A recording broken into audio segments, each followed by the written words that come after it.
Bismillahirrahmanirrahim. Assalamualaikum warahmatullahi wabarakatuh. Alhamdulillah, wassalatu wassalamu ala nabiyyina wa rasulina wa imamina wa hujjatina wa maulana Muhammad Rasulullah wa ala alihi wa ashabihi wa man tabi'a hudahu wa wala wa la hawla wa la quwwata illa billah. Puja dan puji syukur senantiasa kita haturkan kehadirat Allah Subhanahu wa taala. Salawat dan salam untuk Nabi Muhammad sallallahu alaihi wasallam, untuk keluarga beliau, para sahabat beliau dan seluruh pengikut beliau yang setia sampai akhir masa. Saudara-saudara, hadirin dan hadirat yang dirahmati, dimuliakan oleh Allah Subhanahu wa taala. Yang pertama, wanita punya peranan yang tidak bisa dilepas dari Maulid Nabi Muhammad. Banyak wanita yang hadir terkait dengan Maulid atau kelahiran Nabi Muhammad. Yang pertama siapa?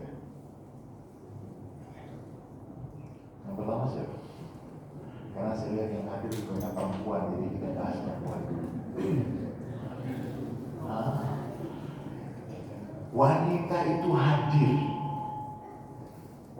itu hadir pada saat dan yang terkait dengan kelahiran Nabi Muhammad SAW.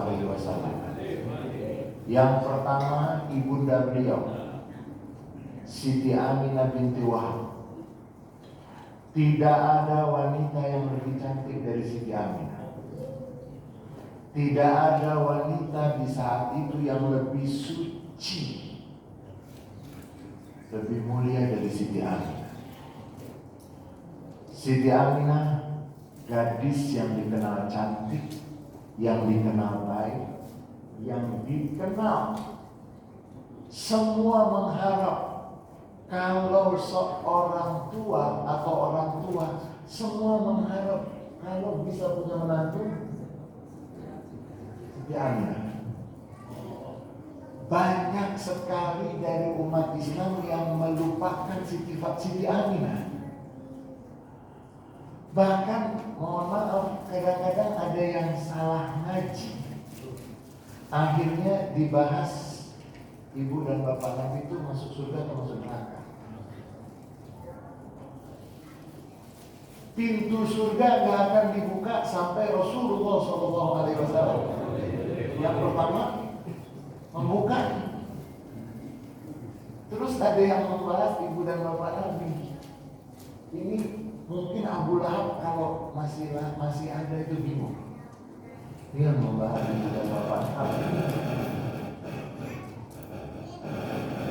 Wanita pada saat Maulid Nabi Muhammad SAW yang pertama Siti Aminah, gadis yang ketika dinikahi oleh Sayyidina Abdullah bin Abdul Muttalib adalah gadis yang waktu itu semua mengharap.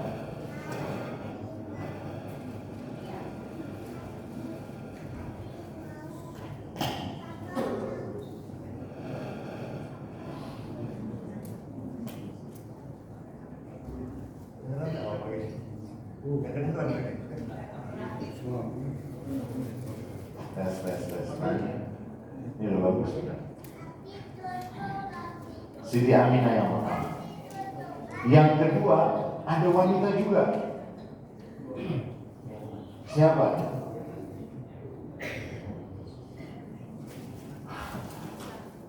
Ini kita ngomongin Maulid kan? Kelahiran Nabi kan? Nah, waktu Nabi Muhammad dilahirkan itu di situ kan ada wanita. Pertama ibunda beliau, wanita suci Siti Aminah binti Wahab. Yang kedua siapa? Rupanya kita umat Islam sudah disibukkan dengan informasi yang gak penting, sampai lupa dengan apa yang ada hubungannya dengan Nabi Muhammad SAW. Siapa wanita yang kedua? Kalau tahu, panitia bisa nyampe sepeda.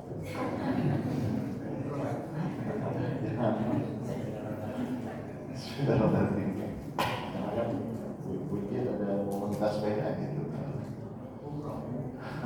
Yang kedua adalah siapa?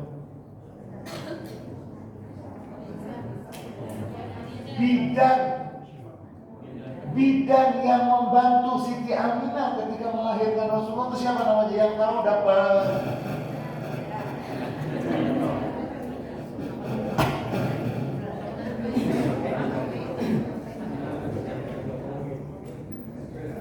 Tolong buka juga.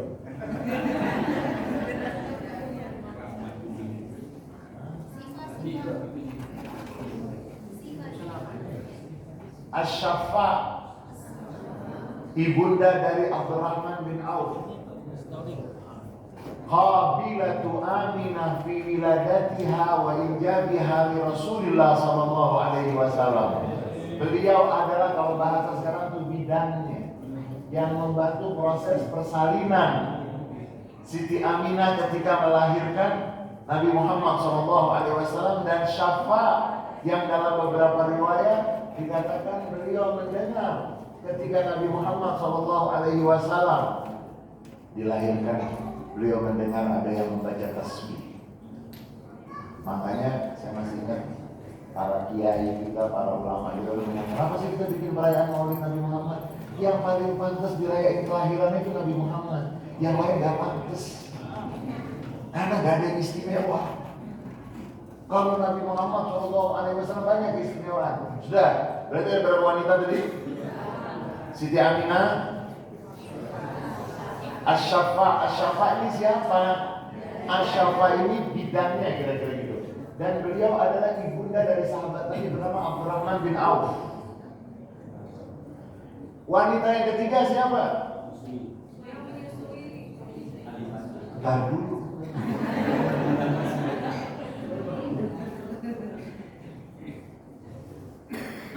Sedih gak sih sebagai umat Nabi Muhammad? Banyak tahu informasi, hafal, sibuk. Tapi tentang nabinya tuh gak diserap. Sedih gak sih? Sedih. Apalagi ibu-ibu. Ibu kan akan mendidik anak-anak kayak zaman Nabi Muhammad. Ketika Nabi Muhammad dilahirkan tuh ada wanita di situ yang punya peranan dan gak bisa dilupakan. Pertama ibundanya, ibu kandungnya, Siti Aminah. Yang kedua Asy-Syafa. Yang ketiga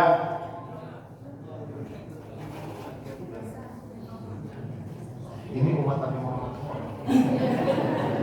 yang non muslim siapa coba?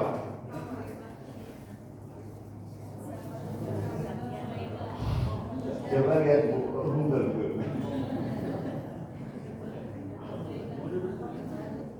Coba sih. Aminah, Asy-Syafa, kemudian nanti ada namanya Suwaibah. Gimana sih? Suwaibah itu wanita, budaknya Abu Lahab. Jangan ngurusin buku Fafa. Apa sih? Kita sedang membutuhkan keteladanan Rasulullah. Kalau manusia dicari aibnya, dicari cacatnya, pasti banyak. Kita biarin aja. Yang penting sekarang kita ingin nanti kalau meninggal dunia, kalau dibangkitkan nanti di hari kiamat, kita bisa dekat dengan Rasulullah. Kita bisa melihat ibunda Rasulullah, wanita yang dipilih oleh Allah untuk menjadi ibunda Nabi Muhammad. Gak penting tuh, gak usah disebut lagi nih. Gak penting yang pentingnya tuh. Suwaibah adalah budak Abu Lahab yang memang ditugaskan oleh Abu Lahab. Waktu itu Abu Lahab episodenya, Abu Lahab masih bagus. Kalau ngomongin episode, jadi kan ada episode tuh, episode 1, episode 2, ini masih belum ada masalah Abu Lahab. Saking baiknya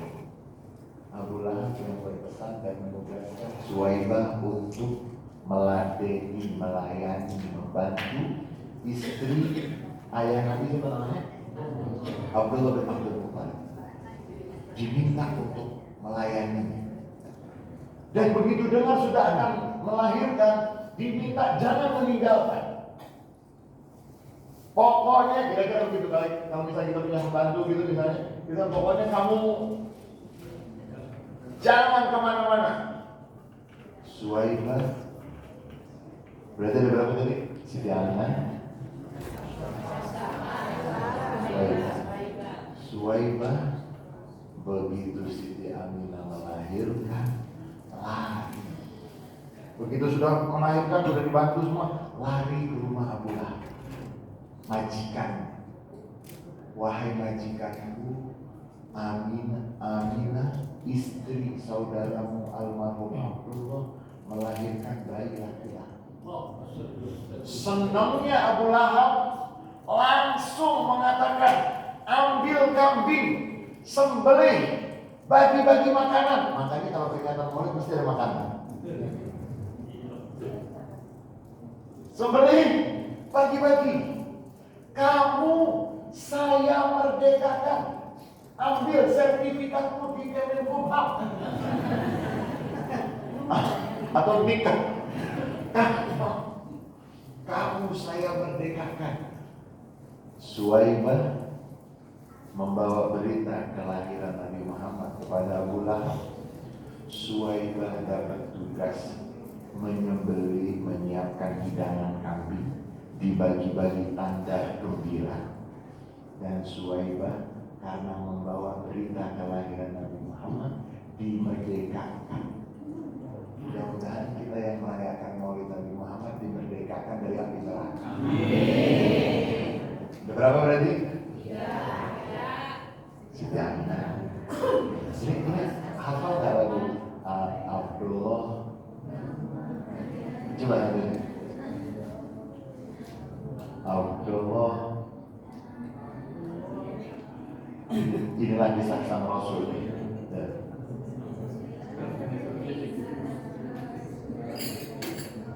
Gak usah pakai itu apa? Suara.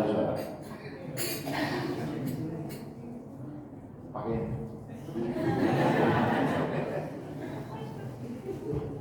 Abdullah.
Sampai sebelum meninggal pun kan menyebut-nyebut umatku.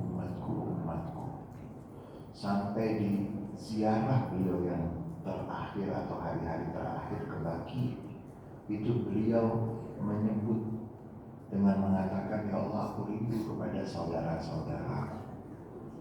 Allahumma rahmatkan, ya Allah rahmati saudara-saudaraku. Aku rindu kepada saudara-saudaraku. Lalu para sahabat yang mendengar mengingatkan atau bertanya, konfirmasi, wahai Rasulullah, bukankah kami saudara-saudaramu? Rasulullah mengatakan, kamu sahabat-sahabatku. Yang aku maksud dengan saudara-saudaraku, mereka yang gak pernah ketemu dengan aku, tapi mereka beriman kepadaku. Kita belum lahir itu Nabi itu sudah menyatakan nanti akan ada umat. Kan sayang sekali kalau di bulan Maulid, kemudian di bulan Rabiul Awal, Rabiul Tsani, di momen yang semestinya kita mengingatkan diri kita tentang sosok yang sangat istimewa ini. Nabi rindu sama kita. Nabi menyebut umatnya sebelum meninggal sampai minta jaminan, umatnya jangan sampai diganggu. Siti Aminah, siapa tadi? Syafa, Zulaikha. Yang keempat siapa? Saya nanya di pengajian, ada juga Siti Khadijah.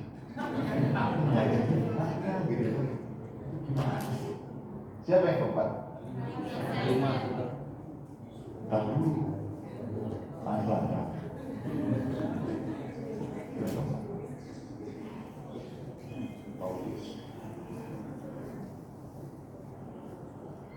Ummu Aiman. Ummu Aiman.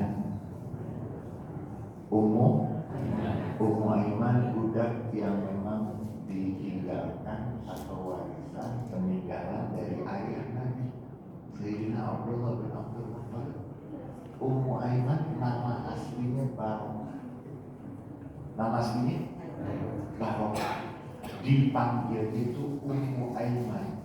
Aiman itu bisa berarti tangan kanan, artinya kuat. Aiman juga bisa berarti human. Itu artinya wujud, orang yang selalu wujud.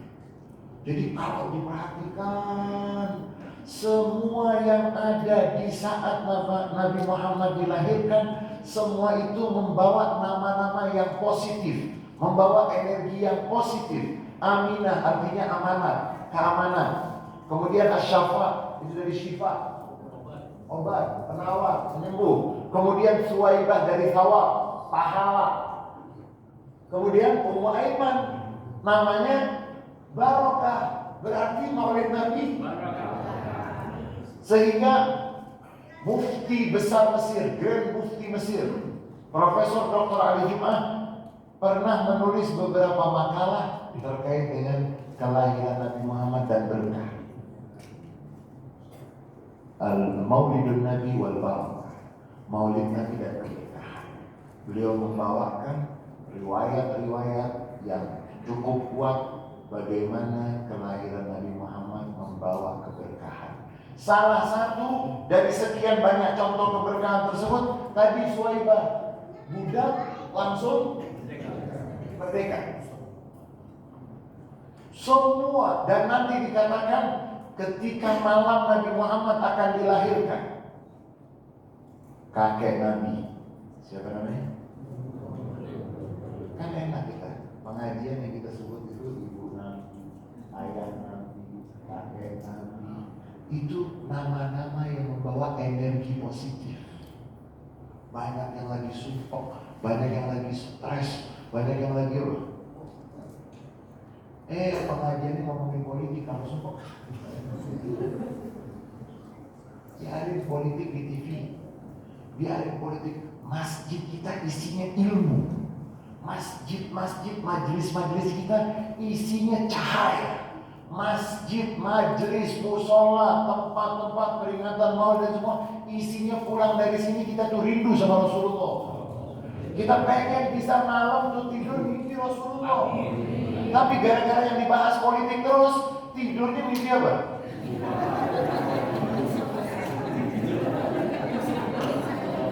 Nah, balik lagi berapa? Siti Aminah main. Paling tidak 4 wanita hadir di saat kelahiran Nabi Muhammad SAW, dan ini menandakan jangan menyepelekan kaum wanita, karena banyak yang menganggap ajaran Islam itu tidak bersahabat dengan wanita. Ajaran Islam bias terhadap hak wanita. Nabi Muhammad SAW ketika ada sahabat mengatakan, "Wahai Rasulullah, anak saya semuanya perempuan, gak ada yang laki. Anak saya 3 semuanya perempuan." Karena masyarakat jahiliyah mereka tidak suka kalau punya anak perempuan. Wa idza busyira ahaduhum bil unsa dhalla wajhuhu muswaddan wa huwa kadhib. apabila salah seorang dari mereka diberitakan berita gembira punya anak perempuan, wajahnya itu cemberut, gak suka. Bahkan ada sebagian dari mereka yang kalau punya anak perempuan itu baru lahir, begitu ketahuan jenis kelaminnya perempuan langsung dikubur hidup-hidup. Wa idzal mau'udatu su'ilat bi ayyi dhanbin qutilat. Bayi baru lahir.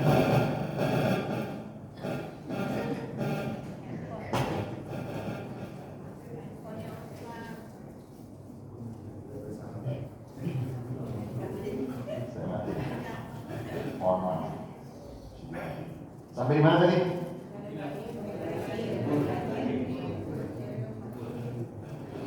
Wanita terhormat posisinya di dalam ajaran Islam.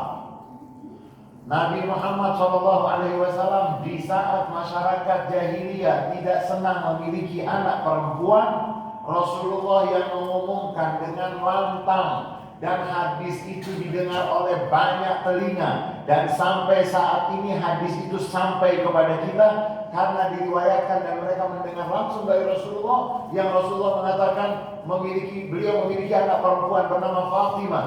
Fatimah bid'atun minni, man ahabbaha faqad ahabbani wa man abghadaha faqad abghadani. Nabi Muhammad yang bangga dengan anak perempuan.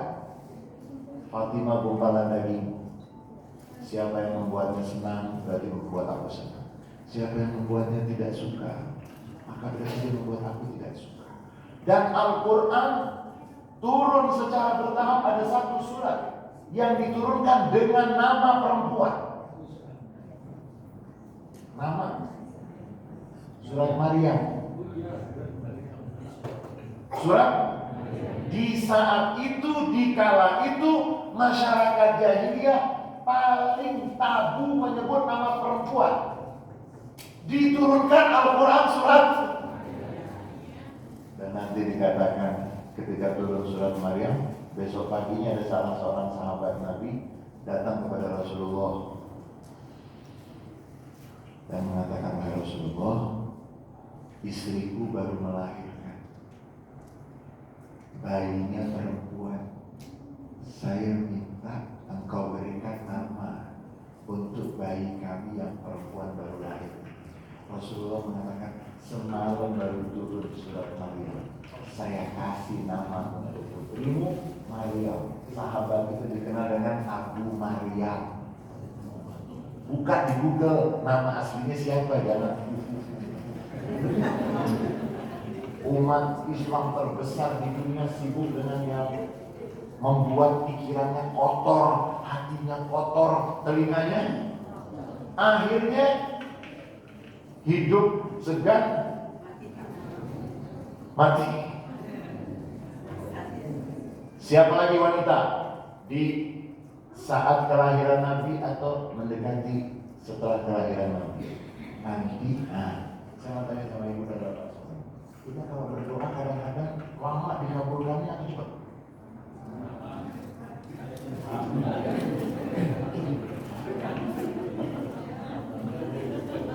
Saya membaca tulisan seorang ulama yang mengatakan, idza ta'akhkhara du'a, idza ta'akhkhara istijabatu du'aika, fatadzakkar kisah Halimah As-Sa'diyah.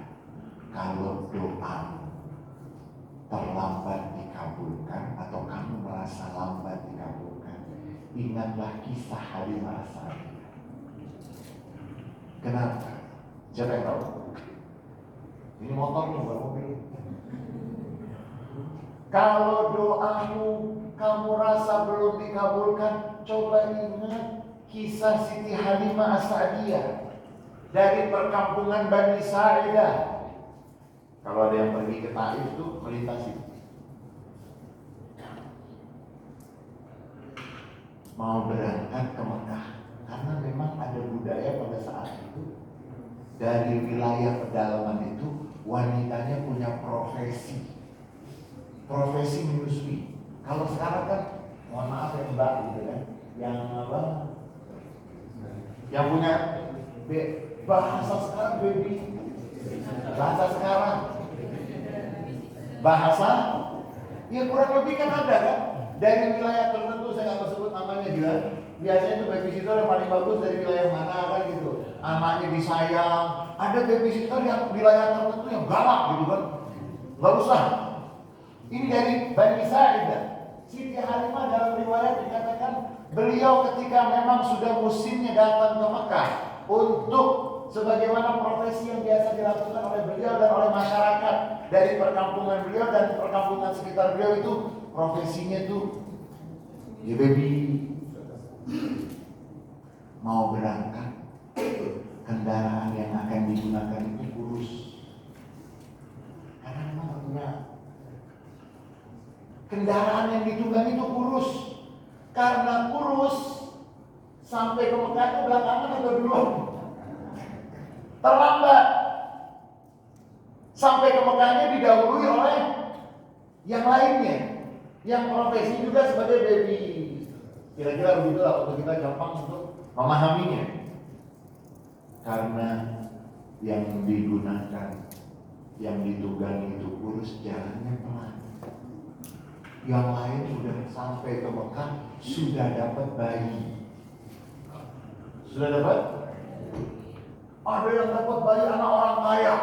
Wah, yang dapat bangsawan kaya, yang mendapat itu. Siti Halimah ini terakhir sampai.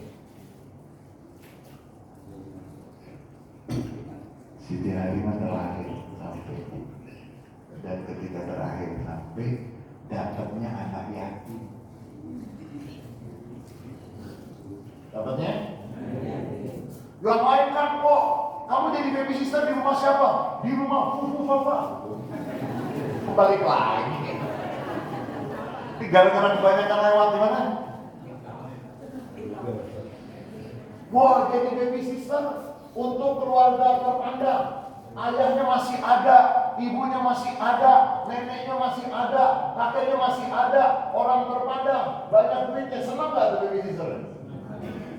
Ini karena terlambat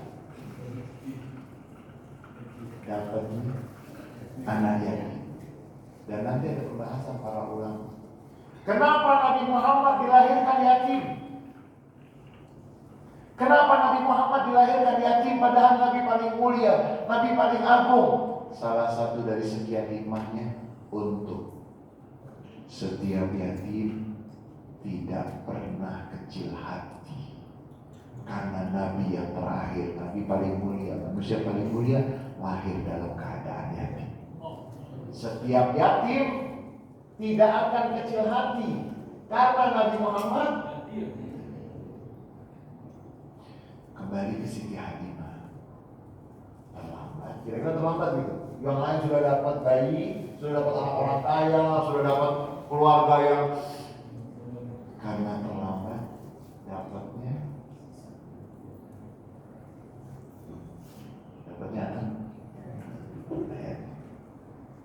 di bawah. Mari kita membayangkan bagaimana sedihnya seorang ibu melepas bayinya untuk dibawa ke perkampungan. Ya, dibawa. Nanti sebelum 2 tahun saya ambil ya. Nabi Muhammad dibawa ke perkampungan. Sakifah Bani Sa'idah, perkampungan Bani Sa'idah. Dibawa. Siti Halimah punya anak. Siapa anak Siti Halimah? Engkau yang hidup. Nabi hidup. Siapa nih? Yang ini kita jawab ini. Mewakili. Namanya Syaimah. Itu yang waktu Nabi Muhammad bayi, yang gendongin Nabi. Sampai nanti Nabi udah mulai agak besar itu suka main sama Nabi, lari sama Nabi ketika Nabi sudah itu namanya Syaimah.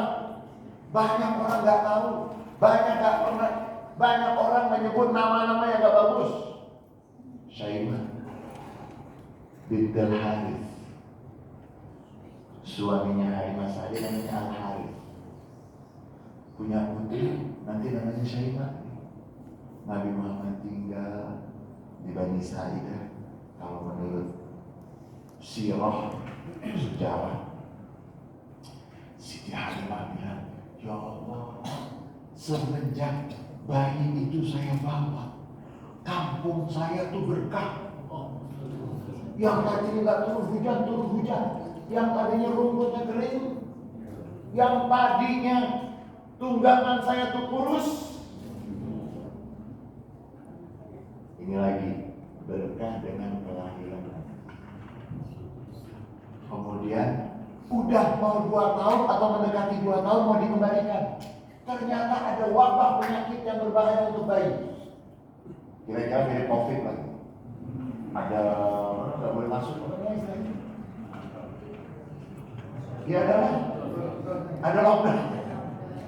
Kira-kira itu karena ada virus yang berbahaya, ada penyakit, ada wabah yang berbahaya, nggak jadi dipulangin.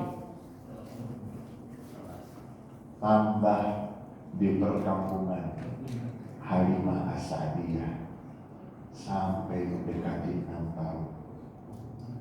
Bersama Halimah, dan nanti dikatakan Syaimah banyak menceritakan masa kecil Nabi Muhammad. Nabi Muhammad tuh nggak pernah, mohon maaf, bukan kayak bayi-bayi yang nanti. Itu Nabi Muhammad nggak pernah berebut makanan, nggak pernah menyakiti, nggak pernah berebut makanan, tidak pernah melakukan yang menjadi buruk. Syaimah nanti berkahnya menjadi saudara sepersusuan Nabi Muhammad. Nanti ada peristiwa perang.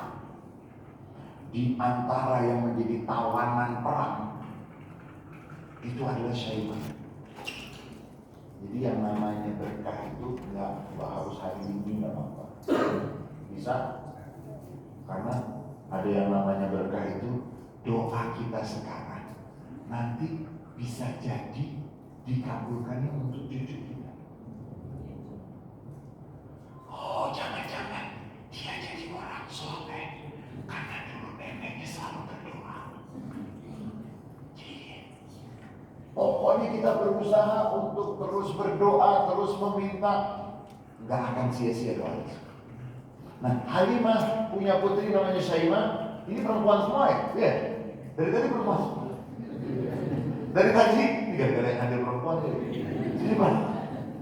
Ini Syaimah di salah satu peristiwa perang, ketika menjadi tawanan perang, Syaimah pamit sama salah seorang sahabat Nabi. Hei, aku ini adalah kakak perempuan Nabi Muhammad. Oh, sahabat yang nanti, mohon maaf, satpam kalau masih baru gimana satpam? Satpam kalau masih baru gimana? Kan nggak tahu. Anak majikan, saudara majikan nggak boleh masuk. Satpam kalau masih baru kan dalam. Minta KTP-nya lah, sidik jari lah, macam-macam. Ini mungkin kan nggak tahu. Siapa kamu? Saya, saudari perempuan Muhammad. Amin. Wahai Rasulullah, dari tawanan perang itu ada satu wanita, ngakunya keluargamu. Oh iya, panggil. Muhammad, aku Syaimah putri Halimah. Sama Nabi didudukan sampingnya. Syaimah, bagaimana kabar ibunda kita? Halimah, ummi ba'da ummi. Dia adalah ibuku setelah ibuku. Duduk di samping Nabi. Semua sahabat pada tahu. Kemudian Syaimah banyak bercengkrama dengan Rasulullah SAW. Rasulullah tanya, di mana ibunda Halimah? Di mana? Baik. Rasul, para sahabat dikumpulkan. Ini adalah Syaimah, putri Halimah. Halimah adalah ibu yang menyusuiku.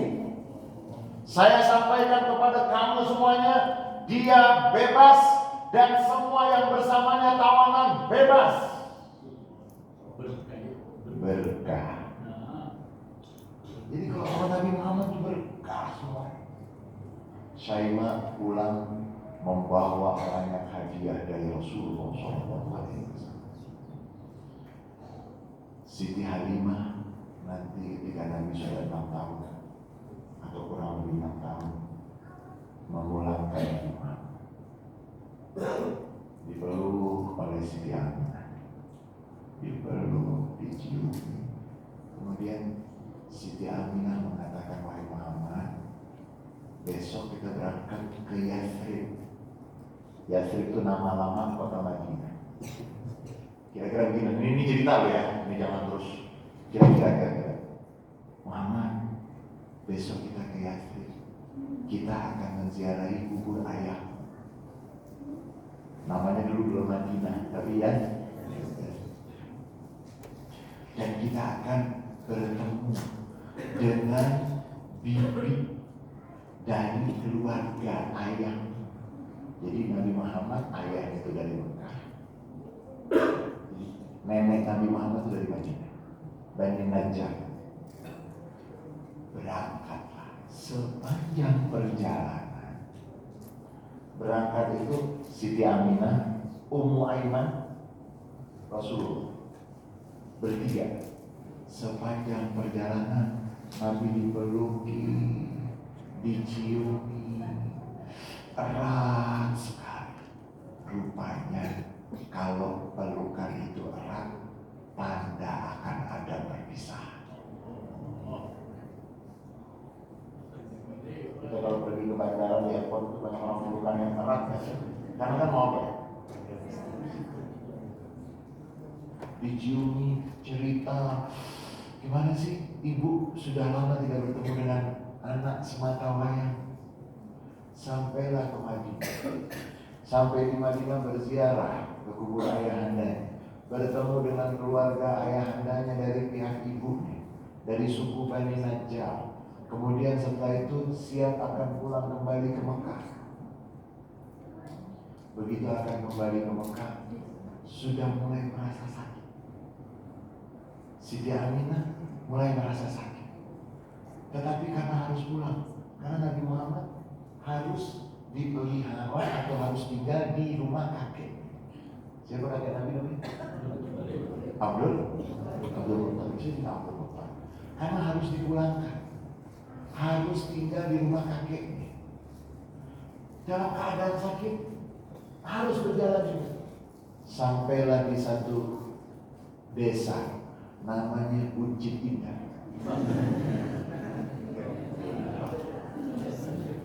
Dulu apa namanya Buncit? Di mana? Abwa. Abwa itu sebelah mana dari Buncit? Satu desa, satu daerah namanya Abwa. Dari Madinah menuju ke Mekah. Dia merasakan sakit, tapi karena harus pulang.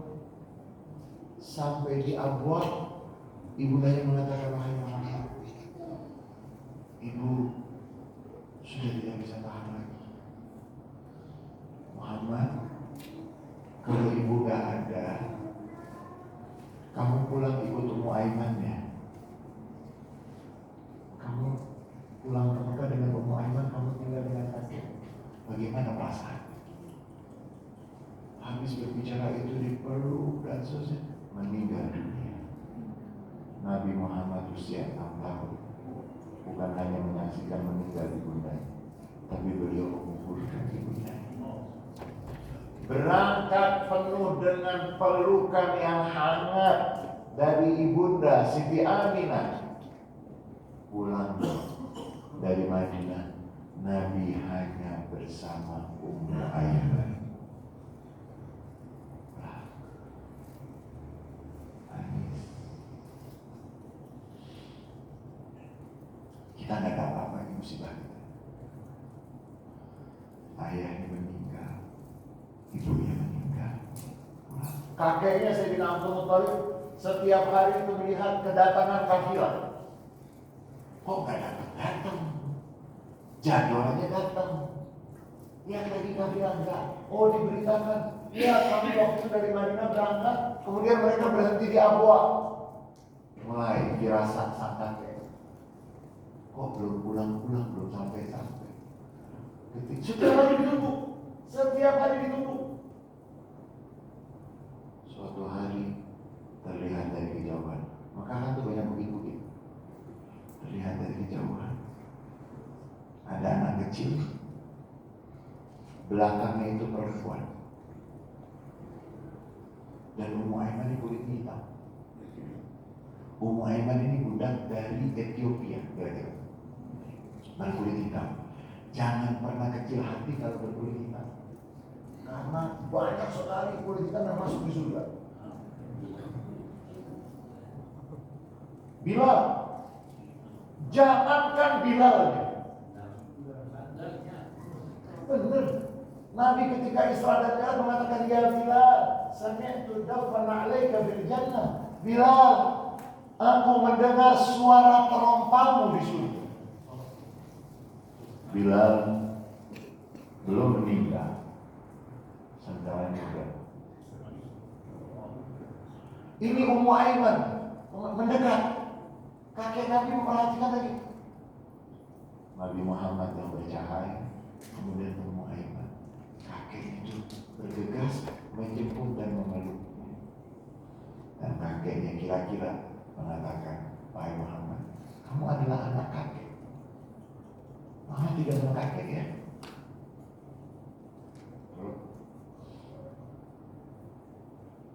Di bawah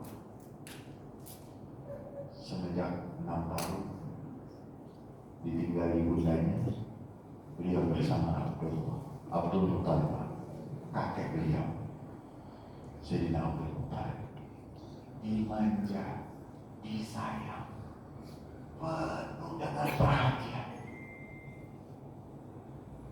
Ternyata cuma 2 tahun, meninggal kakek.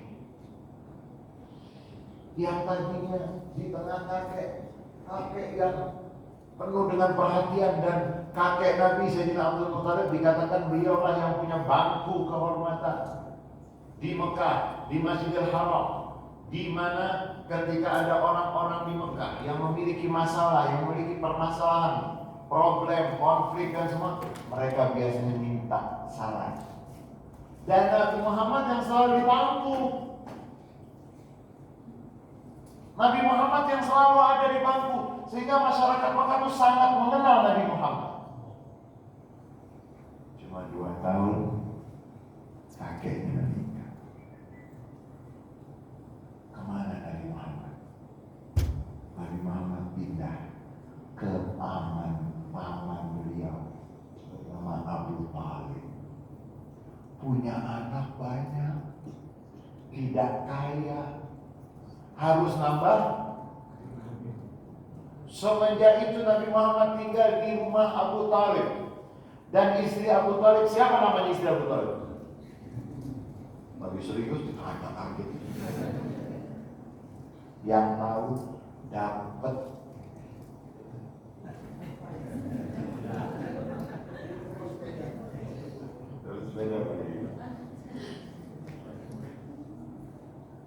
Fatimah bintil Asad. Ini perempuan terus tinggal di rumah Abu Talib. Di situ ada Ja'far bin Abi Talib, ada Ali bin Abi Talib, ada Aqil bin Abi Talib, ada Ummu Hani binti Abi Talib. Keluarganya banyak, anaknya banyak, tapi gak kaya. Bagaimana cerita Abu Talib dan anak-anaknya? Abu Talib selalu berpesan sama anak-anaknya, kalau makanan dihidangkan, jangan ada yang makan sebelum Muhammad. Jangan ada yang makan sebelum. Tapi Nabi Muhammad tak pernah makan duluan. Dan mereka bercerita, anak-anak Abu Talib bercerita, ayah kami bukan orang kaya, anaknya lumayan banyak. Jadi kalau kami pengen makan, itu makannya sedikit, harus dibagi. Tambah lagi Nabi Muhammad. Tapi makanan kalau disentuh oleh Nabi Muhammad, yang sedikit itu semua bisa mendapatkan dan merasa kenyang.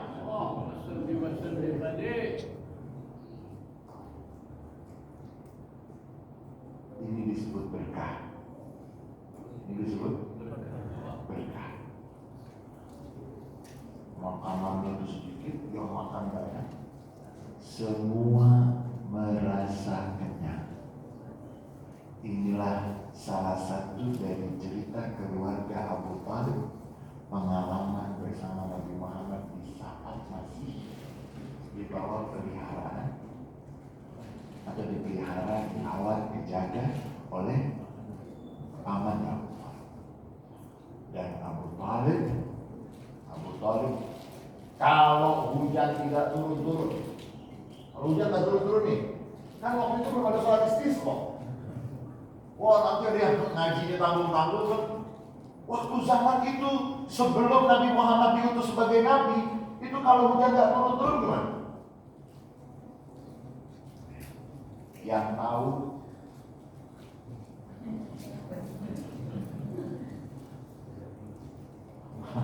sepeda-sepeda.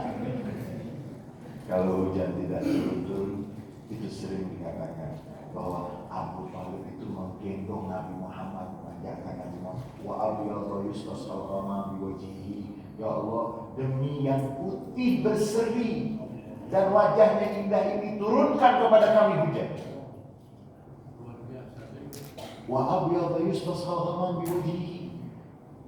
Dan yang putih berseri ini, yustas al-ghamam biwajhihi, awan akan menurunkan air hujan karena keberkahan wajahnya yang ceria, yang putih, yang indah. Abu Thalib menemani Nabi Muhammad sampai nanti Nabi Muhammad diutus. Ketika Nabi Muhammad diutus, banyak yang mau melakukan macam-macam, yang mau ganggu Nabi Muhammad, tapi segen sama pamannya. Segen sama pamannya. Karena Abu Thalib itu disegani. Dan nanti Nabi Muhammad pernah diajak oleh Abu Thalib di usia kurang lebih 10 tahun. Pernah diajak pergi ke perjalanan perdagangan ke Syam. Dan nanti berhenti di satu lokasi namanya Bushra. Berhenti di situ dan nanti ada pendeta. Yang memang pendeta itu kerjaannya apa? Memastikan.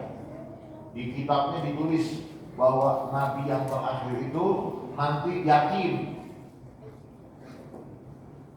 Nabinya yatim.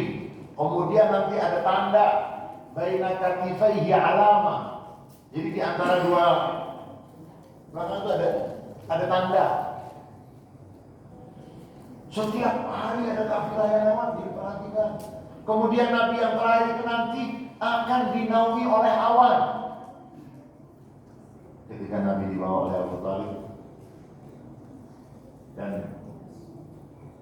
nanti si pendeta itu melihat, ini ada kafilah, kok ada satu yang dinaungi oleh diundang makan semua. Semua diundang makan. Itu diundang makan. Jadi itu awannya kok gak ikut? Karena waktu itu Nabi Muhammad masih dianggap gak usah diajak. Nabi Muhammad berteduh di bawah satu pohon yang sampai sekarang pohon itu masih ada di Jordan. Ada beberapa jamaah yang pernah ke sana. Saya belum, Ina semua aja pernah ke sana.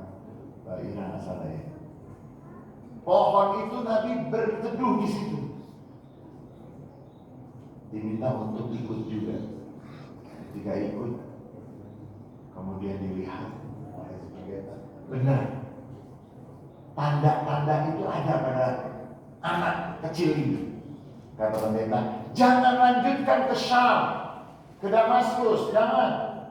Karena di sana tuh banyak orang-orang ahlul kitab. Kalau mereka tahu tanda kenabian itu ada pada anak ini, sementara anak ini bukan dari bangsa Bani Israel, maka mereka akan membunuh. Pulang. Bayangkan tempat yang Nabi pernah lewati sebelum diutus, itu tempat menjadi berkah. Pohonnya sampai sekarang masih ada. pohon sampai dijuluki sebagai syajaratus sahabi, sahabat Nabi yang dari pohon itulah. Nabi bersama Abu Thalib sampai nanti Nabi menikah dengan Siti Khadijah.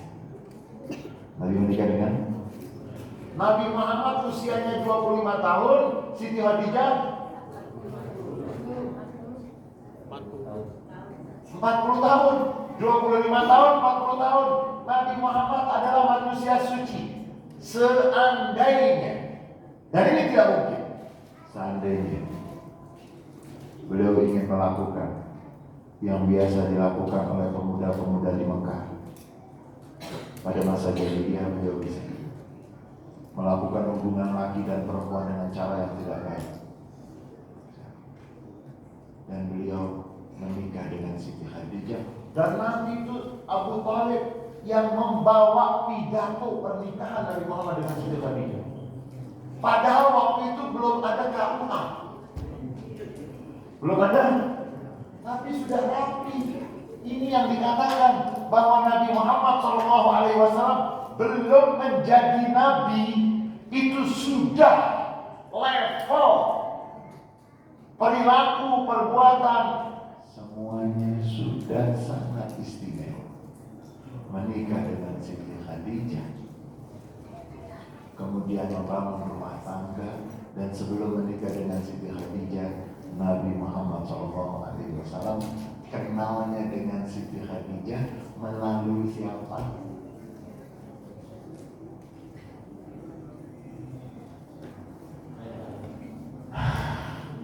Pak Anies masih ada sepeda nih.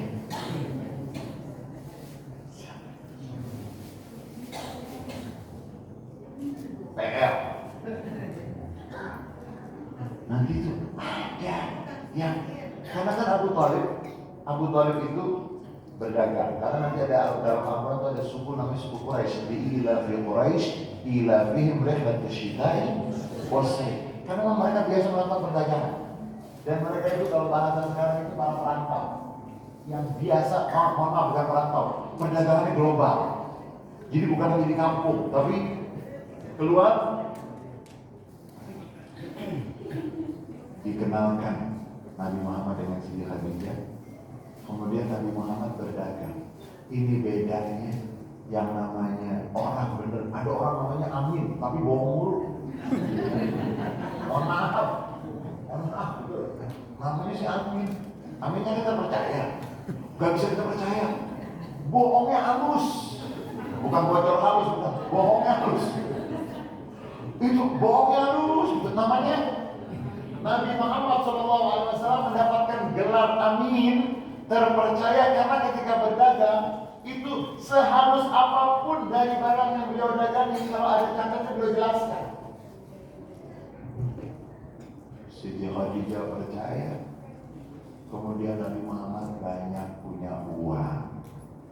Nabi Muhammad itu, nah ini juga jangan sampai terlewat. Nabi Muhammad SAW waktu itu juga beliau sebelum berdagang dengan Siti Khadijah, beliau juga menjadi pengembala kambing. Jadi gak ada masalah. Kan sekarang kita mendengarkan, wah dulu dia tukang dorong gerobak, tapi sekarang jadi biasa kan? Biasa. Dulu dorong gerobak, tapi sekarang. Dan memang dikatakan para nabi-nabi itu di antara yang dilakukan oleh para nabi-nabi adalah mengembala kambing.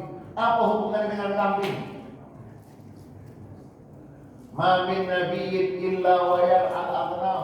Tidak ada seorang nabi pun kecuali pernah melakukan yang namanya mengembala. Sekarang nanti pulang dari sini baca psikologi kambing. Kambing itu ruwetnya manusia. Benar. Saya pernah bertemu dengan seorang kiai, dia mengatakan, Ustaz, pesantren saya itu anak-anak itu kami latih juga untuk mengembala kambing. Kenapa saya bilang? Ya memang karakter kambing itu kayak manusia. Dan memang kambing salah satu binatang yang kalau berkelahi tidak akan sampai mematikan lawannya. Kalau buaya gimana? Buaya darat?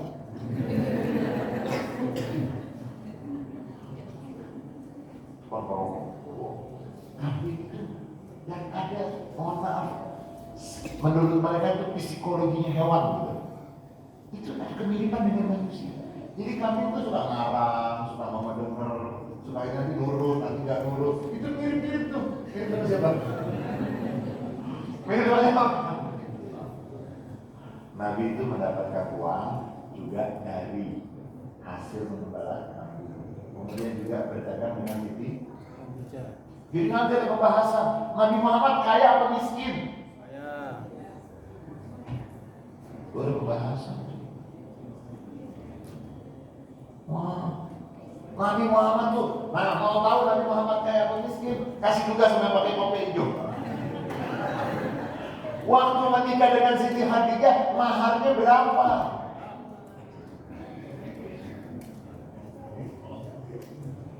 Maharnya berapa?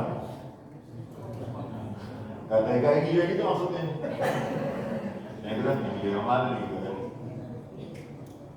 Berapa mahal? Kalau miskin dengan mas kawin 250.000 rupiah dibayar berangsur 3 kali. Berapa ekor?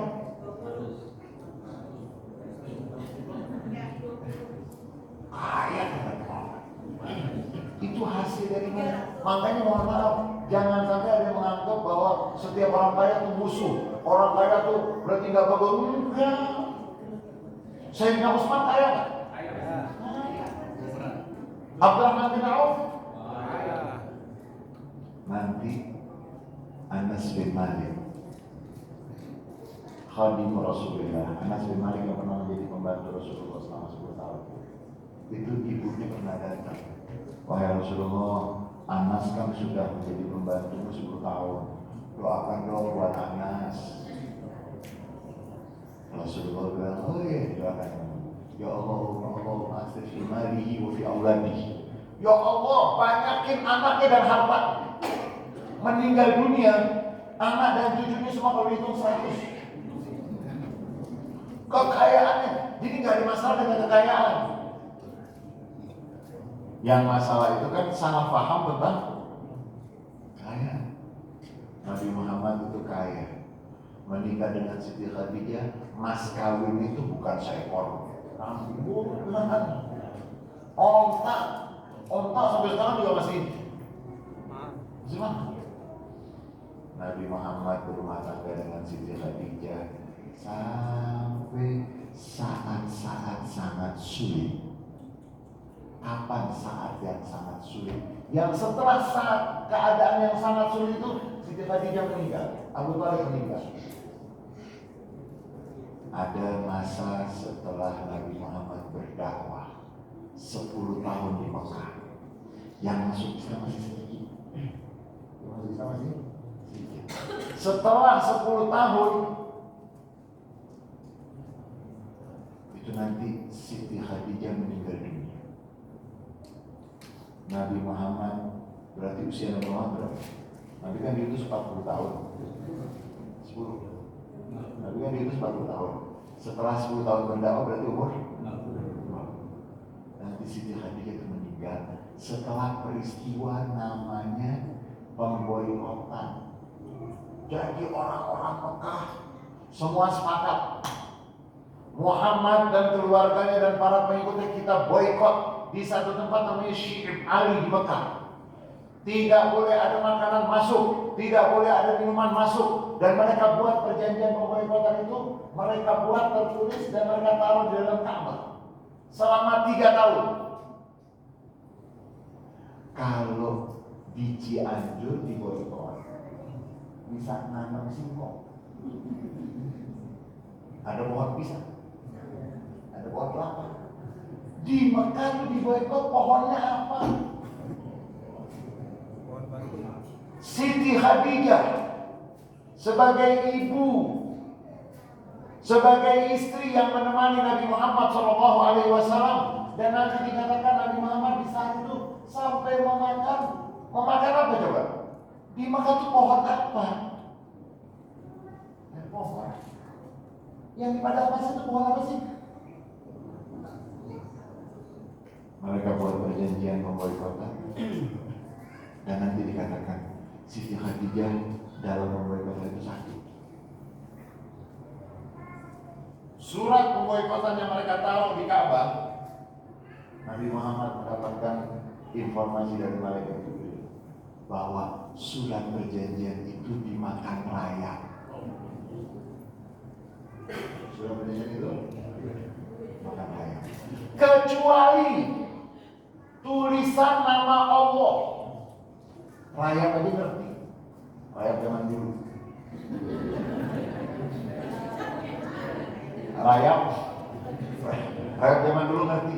Rayap zaman sekarang bebas. Karena manusia tidak jelas apalagi rayap.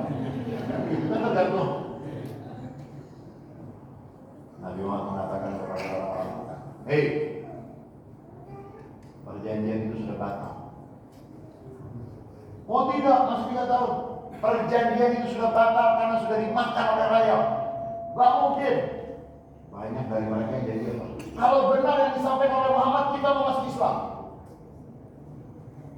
Dibuka, benar sudah dimakan rayap. Tapi yang janji mau masuk Islam gimana? Ya, janji tinggal janji. Sama kayak siapa? Sama kayak siapa? Janji terus. Nabi Muhammad diboikot dan di situ Siti Khadijah. Nanti dalam riwayatnya Siti Khadijah sakit. Dilepas dari pemboikotan, Siti Khadijah meninggal dunia. Paman Nabi pun juga meninggal dunia. Dalam banyak riwayat dikatakan dalam waktu 1 minggu Nabi kehilangan pamannya, Nabi kehilangan istrinya. Sehingga tahun itu dikenal dalam sirah Nabi Amul Huzn, tahun kesedihan. Dan pada tahun itu nanti dikatakan diturunkan surat Yusuf. Surat Yusuf. Makanya dikatakan oleh para ulama, siapa yang dirundung oleh kesedihan, bacalah surat Yusuf. Nabi Muhammad kehilangan pamannya, kehilangan istrinya, Allah turunkan surat Yusuf. Dan dari peristiwa tersebut wafat istri Siti Khadijah, wafat pamannya Sayyidina Abu Thalib. Nabi Muhammad mencoba mencari tempat selain Mekah, mencari tempat selain Mekah.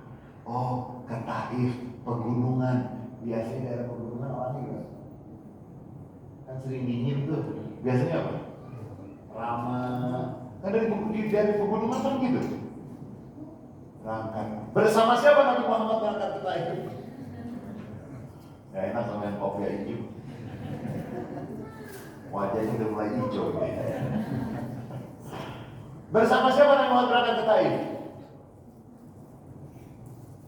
Nanti ada satu-satunya sahabat Nabi Muhammad yang namanya disebut dalam Al-Quran secara eksplisit. Siapakah sahabat Nabi Muhammad yang namanya disebut di dalam Al-Quran secara eksplisit? Namanya yang tahu dapat roti, dapat teh tarik. Sama siapa? Ketahui sama siapa? Siti Khadijah wafat, Abu Thalib wafat, Nabi Muhammad mencari tempat yang mudah-mudahan bisa menerima dakwah. Berangkatlah ke Taif bersama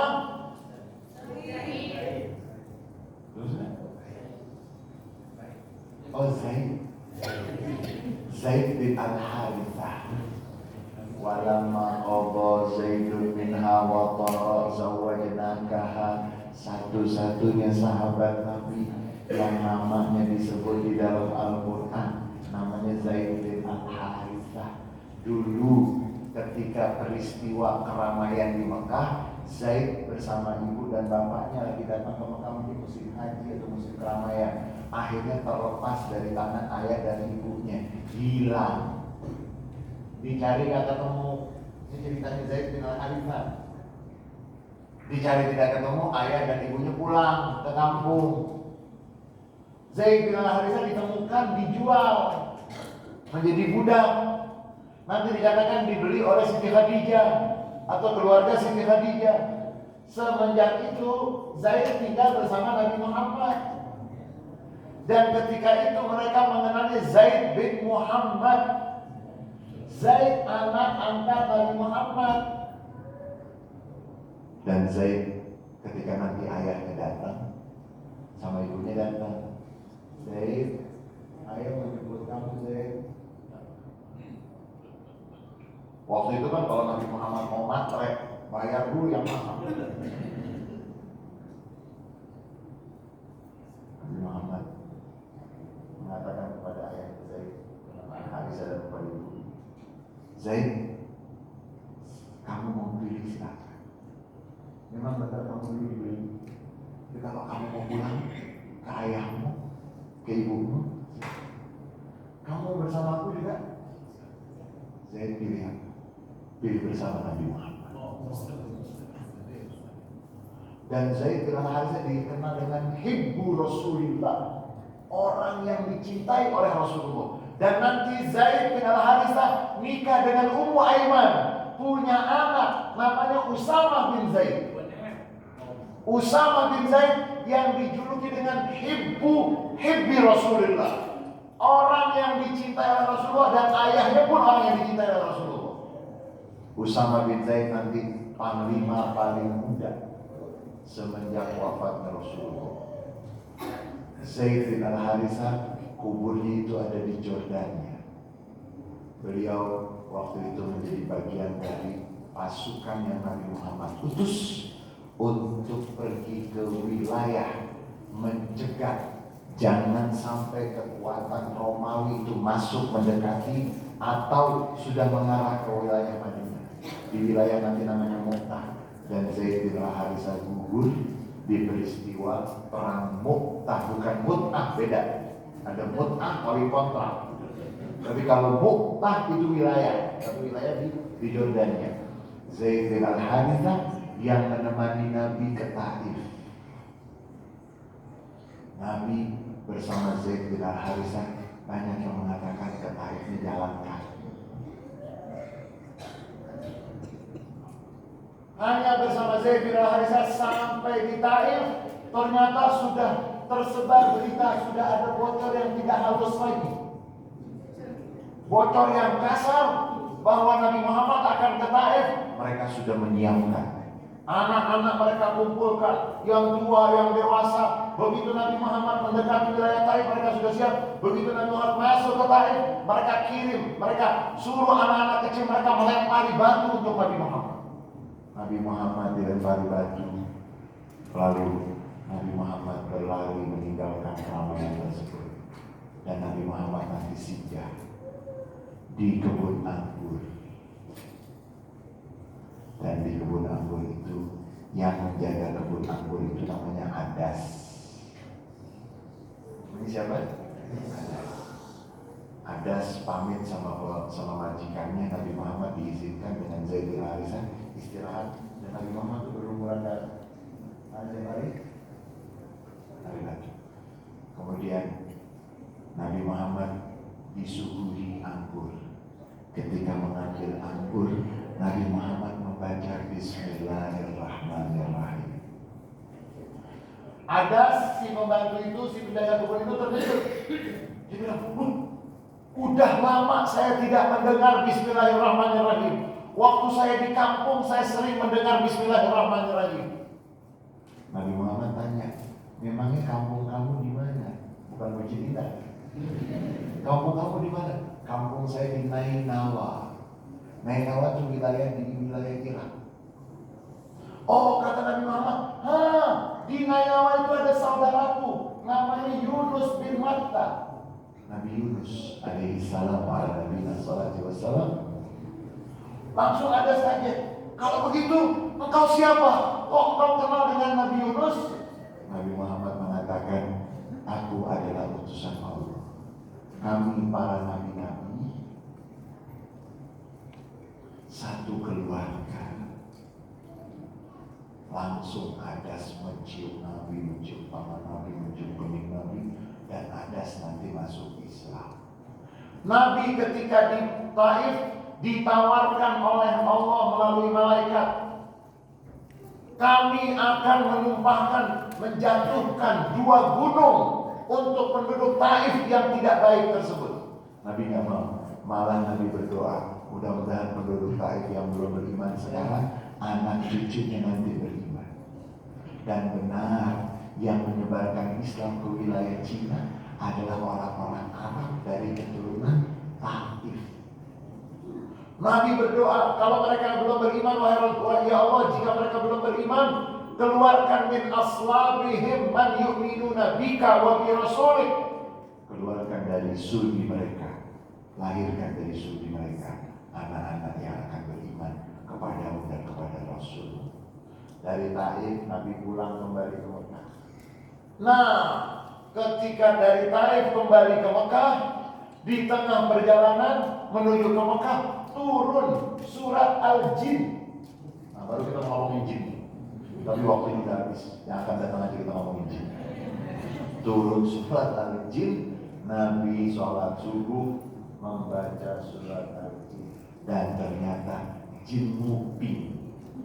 Qul uhiya ilayya anna mustama'a nafarun minal jinni wa qalu inna sami'na qur'anan ajaba yahdi ila rusdi fa amanna bihi wa lan nusyrika bi rabbina ahada. Nabi pulang dari Taif ke Mekah dikawal oleh keluarga Mut'im bin Adi. Nabi bisa panggil Sayyidina Abu Bakar, Nabi bisa panggil Sayyidina Umar untuk menjadi yang menjamin keamanan, tapi Nabi tidak mau. Kenapa? Nabi tidak mau ada perang saudara di Mekah.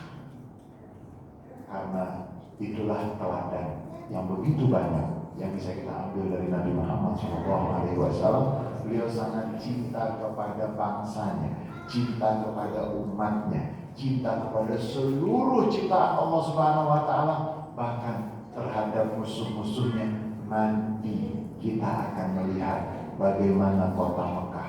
Kalau Nabi Muhammad ingin membasmi musuh-musuhnya di Mekah, kalau Nabi Muhammad ingin membalas dendam terhadap musuh-musuhnya di Mekah, Nabi Muhammad mampu. Tapi sampai di Mekah, di peristiwa Fathu Makkah, pembukaan kota Mekah, Nabi Muhammad memaafkan penduduk Mekah. Dan beliau membaca surat Yusuf untuk mengingatkan bahwa Nabi Yusuf tidak pernah dendam kepada abang-abangnya. Nabi Yusuf membalas air tuba dengan air susu. Dan Nabi Muhammad mengatakan, aku lulakum misla maqala ahli Yusuf. Di saat beliau mampu untuk membalas dendam, di saat beliau bisa melampiaskan dendam beliau, beliau memaafkan. Dan sejarah mencatat tidak ada amnesti, pengampunan yang terbesar yang pernah diberikan oleh seorang yang berkuasa terhadap musuh-musuh, kecuali apa yang dilakukan oleh Nabi Muhammad SAW. Dan yang terakhir, secara singkat, ada 3 yang Nabi Muhammad sangat berhasil. Satu saja kita melakukan dari yang 3, kita tidak akan mampu. Yang pertama, Nabi Muhammad membuat masyarakat Jazirah Arab yang tadinya tidak bertuhan memiliki Tuhan yang Maha Esa. Mereka tadi itu percaya sama gunung, mereka percaya sama berhala, mereka percaya. Nabi Muhammad datang menanamkan tauhid kepada mereka. Dan akhirnya mereka menjadi orang-orang yang kuat mentalnya karena percaya kepada Tuhan yang Maha Esa, yang Maha Satu, yang mengatur alam raya. Kemudian yang kedua, Nabi Muhammad menanamkan akhlak. Bagaimana orang yang munafik meninggal dunia, pimpinan orang munafik meninggal dunia, Nabi masih menghadiahkan untuknya gamis Nabi menjadi kain kafan. Nabi menanamkan akhlak. Dan yang terakhir ini, yang ketiga, Nabi menyatukan masyarakat Jazirah Arab. Mudah-mudahan dengan peringatan Maulid Nabi Muhammad SAW, kita mampu menanamkan keyakinan dan tauhid yang sekuat-kuatnya, kita mampu memperbaiki akhlak kita, dan kita menjaga persatuan dan kesatuan Indonesia. Hari ini Gaza masih berdarah-darah, hari ini Libanon masih berdarah-darah, hari ini banyak sekali negara-negara berpenduduk muslim itu berdarah-darah, baik sebabnya dari luar ataupun perpecahan di dalam. Kita Indonesia, saya harus sampaikan, beberapa hari kemarin itu saya menemani Imam Masjid Nabawi yang berkunjung ke Indonesia. Di setiap pertemuan beliau selalu memuji akhlak orang Indonesia. Beliau selalu bangga dengan akhlak orang Indonesia, dan beliau bangga sekali dengan Indonesia. Mudah-mudahan apa yang beliau sampaikan itu adalah nikmat yang kita jaga. Dan salah satu cara menjaganya ada majelis taklim, ada sholat berjamaah, ada peringatan maulid, ada silaturahmi. Mudah-mudahan apa yang kita lakukan hari ini adalah bagian kita untuk menjaga semua kenikmatan yang Allah berikan kepada kita, dan kita jaga Indonesia, negara berpenduduk muslim terbesar kedua di dunia, yang paling berbeda dan istimewa dengan negara-negara muslim yang lain. Harus kita jaga dengan sebaik-baiknya. Libanon kurang cantik apa orang-orangnya, kurang tampan apa orang-orangnya, kurang indah apa tanahnya. Kemudian Irak itu kurang kaya apa, banyak lagi negaranya, tapi kacang balau. Kita harus jaga dengan segala macam kekurangan. Kita jaga persatuan dan kesatuan sehingga kita bisa menikmati. Bagaimana coba? Kan nggak ada orang kan bikin maulid di sini enak ini karena pengajian nikmat, mau kerja juga nikmat, anak-anak sekolah juga nikmat. Mudah-mudahan kenikmatan ini selalu kita syukuri, dan Allah akan tambahkan untuk kita, dan kita berdoa untuk saudara-saudara kita di Gaza. Mudah-mudahan Allah berikan kemenangan, Allah berikan kemenangan, Allah berikan kemenangan, dan Allah berikan kemerdekaan untuk Palestina. Allahumma ansur ikhwanana fi Gaza, Allahumma lutfaka wa nusraka li ikhwanina fi Gaza. Ya Allah, kelembutanmu, kekuatanmu, pertolonganmu untuk saudara-saudara kami di Gaza, untuk saudara-saudara kami di Palestina, untuk saudara-saudara kami di Libanon, untuk saudara-saudara kami dimanapun mereka berada, mereka mendapatkan penindasan. Angkat penindasan mereka, berikan kekuatan kepada mereka dan kemerdekaan untuk Palestina. Ya Allah, jagalah negeri kami Indonesia yang Kau amanatkan kepada kami. Jadikanlah kami hamba-hambamu yang pandai bersyukur terhadap kenikmatan-kenikmatan-Mu. Ya Allah, di peringatan Maulid Nabi Muhammad SAW, berikan kepada kami kemudahan untuk kami bisa meneladani Nabi Muhammad, karena beliaulah yang mengajarkan kepada kami untuk selalu berdoa, Allahumma hdina li ahsanil akhlaq fa innahu la yahdi li ahsaniha illa anta. Ya Allah, berikanlah kepada kami semua petunjuk untuk mendapatkan budi pekerti yang paling indah, yang paling tinggi, karena tidak ada yang menunjukkan menuju budi pekerti yang tinggi, yang mulia tersebut kecuali Engkau. Ya Allah, ampuni dosa-dosa kami, dosa kedua orang tua kami. Sayangi kedua orang tua kami, karena mereka yang paling sayang kepada kami, mereka yang paling berjuang untuk kami. Mereka memperjuangkan, mengorbankan semua yang ada pada mereka untuk kami mendapatkan kebahagiaan, untuk kami mendapatkan kesuksesan. Ya Allah, yang telah menghadap kepadamu dari orang tua kami, jadikan alam barzahnya taman di antara taman-taman surga. Penuhi alam barzahnya dengan cahaya, dengan keberkahan dan kebahagiaan. Ya Allah, untuk orang tua kami yang masih hidup, berikan sisa umur yang penuh dengan keberkahan. Jadikanlah kami anak-anak yang selalu berbakti seikhlas-ikhlasnya untuk orang tua kami. Ya Allah, Allahumma barik lana fi auladina wa la tadurrahum wa fi kulli ta'atika warzuqna birrahum. Ya Allah, turunkan keberkahan untuk anak-anak kami.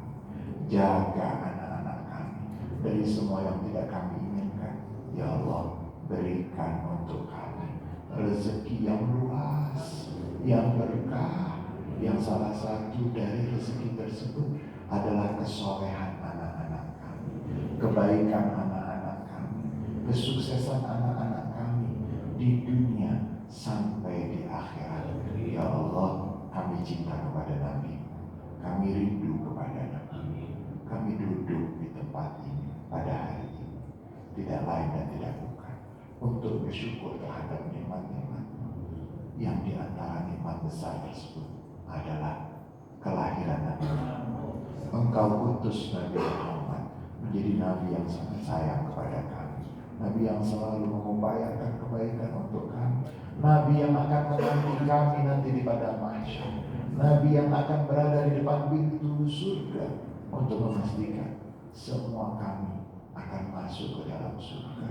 Ya Allah, ampuni dosa-dosa kami, ampuni dosa kedua orang tua kami, berikan keberkahan kepada kami dan berikan puncak keberkahan bagi kami. Jika Engkau panggil kami, Engkau berikan kepada kami kemudahan untuk mendapatkan husnul khatimah. Dan kalimat yang kami gunakan untuk menutup hidup kami adalah kalimat la ilaha illallah Muhammadur Rasulullah sallallahu alaihi wasallam ala hadiniya wa ala kulli salihah jadi bari kulli khair dan bari kulli syar lana wa li ahbabina wa ila hadratin nabi al-fatihah. Auzubillahi minasyaitonir rajim. Bismillahirrahmanirrahim. Alhamdulillahirabbil alamin arrahmanir rahim maliki yaumiddin. Iyyaka na'budu wa iyyaka nasta'in ihdinas siratal mustaqim siratal ladzina an'amta 'alaihim ghairil maghdubi 'alaihim waladdallin. Amin. Wassallallahu ala sayyidina Muhammadin wa ala alihi wasallam. Alhamdulillahirabbil alamin. Banyak banget dari saya, mohon minta maaf yang sebelumnya, terutama untuk yang pakai kopiah. Mohon maaf lahir dan batin. Terima kasih untuk semuanya. Ada nolak yang menimani bahwa ngomong di gerak dari walaupun minkum. Wassalamualaikum warahmatullahi wabarakatuh.